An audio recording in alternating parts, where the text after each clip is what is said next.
कदापि गीता ज्ञान नहीं देना चाहिए जो धार्मिक प्रवृत्ति का नहीं हो तथा जिसमें श्रद्धा एवं निष्ठा का अभाव हो।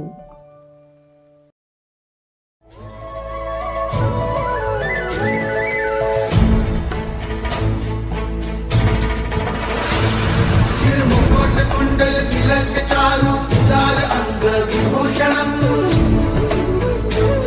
नवकंज लोचन कंज मुख कर कंज पद कंजारुणम्।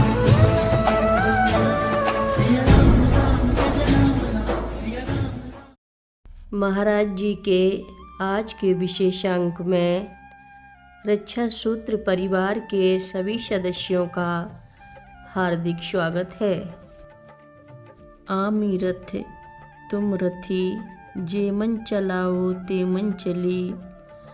आमी यंत्र तुम यंत्री, जे मन बजाओ ते मन बजी।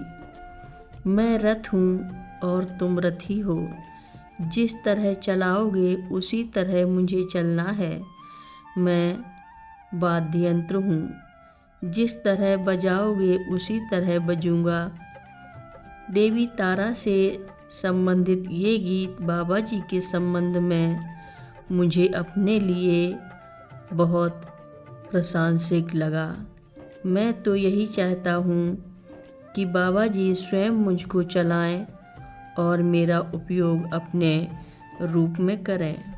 जौनापुर के मंदिर के संबंध में चमत्कारों के विवरण का कोई अंत नहीं है। अनेक लोगों के साथ चमत्कार घटे हैं। दिल्ली के ही एक व्यक्ति का भाई बाहर रहता था और कैंसर से पीड़ित था। कैंसर की अंतिम अवस्था थी। यह डॉक्टरों ने कह दिया था कि इसकी मृत्यु किसी भी क्षण हो सकती है। यह व्यक्ति बहुत घबराया। बाबा जी उस समय तक जीवित नहीं थे। उसने सोचा कि बाबा जी महान संत थे, जीवन में चमत्कार किया तो मृत्यु के पश्चात भी उनकी आत्मा चमत्कार कर सकती है। इसी आशा से वह जौनापुर मंदिर पहुंचा और बाबा जी के विग्रह के समक्ष प्रार्थना कर उसने निम्नलिखित इच्छाओं की पूर्ति की कामना की। उसके भाई की आयु मात्र 2 महीने बढ़ा दीजिए बाबा जी। उसे दिल्ली लाया जा सके और पारिवारिक जनों के मध्य ही उसका अंत हो। अंत के समय उसे किसी प्रकार की कोई पीड़ा नहीं हो। इस व्यक्ति की तीनों मनोकामनाएं पूरी हो गईं। कैंसर की अंतिम अवस्था से ग्रस्त उसका भाई एक तरह से इस रोग से जैसे पूरी तरह मुक्त हो गया। वह दिल्ली आकर परिवार के मध्य रहने लगा।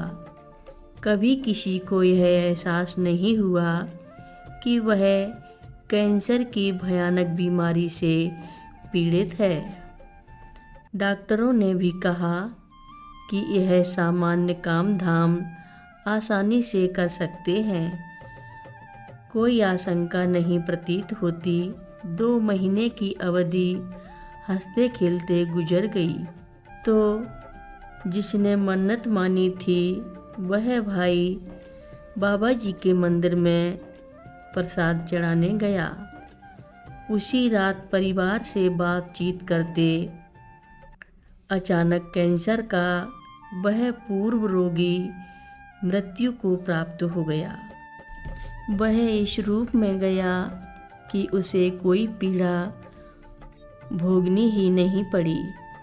मन्नत मानने वाले ने सोचा कि मैंने तो 2 महीने की आयु ही उसके लिए मांगी थी, क्योंकि मैं जानता था कि उसकी मृत्यु तो निश्चित है। डॉक्टरों ने स्पष्ट कह दिया था। ऐसी स्थिति में बाबा जी से उसके लिए दीर्घायु मांगने का कोई प्रश्न ही नहीं था।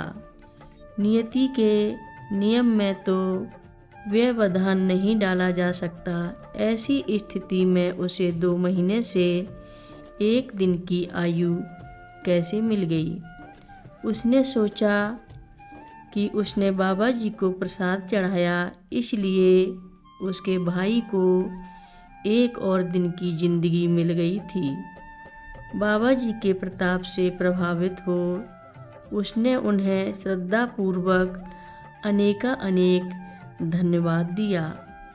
मैं बाबा जी से संबंधित चमत्कारों को यथासंभव उन्हीं घटनाओं पर केंद्रित कर रहा हूँ जो मेरे साथ घटी या घट रही हैं, अथवा उन लोगों के साथ जो मेरे परिचित अथवा समीपी हैं और जिन्हें मैंने बाबा जी के संबंध में बताया है। मैं गीता में भगवान श्री कृष्ण की उन उक्तियों से पूर्णतया प्रभावित हूँ जिनमें उन्होंने कहा है कि उनकी गीता उन्हीं लोगों को सुनाई जानी चाहिए जो उनसे अर्थात ईश्वर से प्रेम करते हैं और जिनकी धर्म में पर्याप्त रुचि है। उनके अनुसार इस तरह के व्यक्ति को कदापि गीता ज्ञान नहीं देना चाहिए जो धार्मिक प्रवृत्ति का नहीं हो तथा जिसमें श्रद्धा एवं निष्ठा का अभाव हो। महाराज जी की कथा सुनने के लिए सभी भक्तों का धन्यवाद। महाराज जी सभी भक्तों पर अपनी विशेष कृपा बनाए रखें। हर रोज़ महाराज जी की कथाएं सुनने के लिए रक्षा सूत्र चैनल को सब्सक्राइब करें, शेयर करें और लाइक करें। घंटी बजाना ना भूलें। कमेंट बॉक्स में लिख भेजें, जय नीव करोरी बाबा जी महाराज। बोलो नीव करोरी बाबा जी महाराज की जय बोलो। बाल समय रवि भक्ष लियो तब तीनहु लोक भयो अंधियारो। ताहि सो त्रास भयो जग को यह संकट काहू सो जात न टारो। ते बन आनी करी बिनती तब छाड़ दियो रवि कष्ट निवारो। को नहीं जानत है जग में कपि संकट मोचन नाम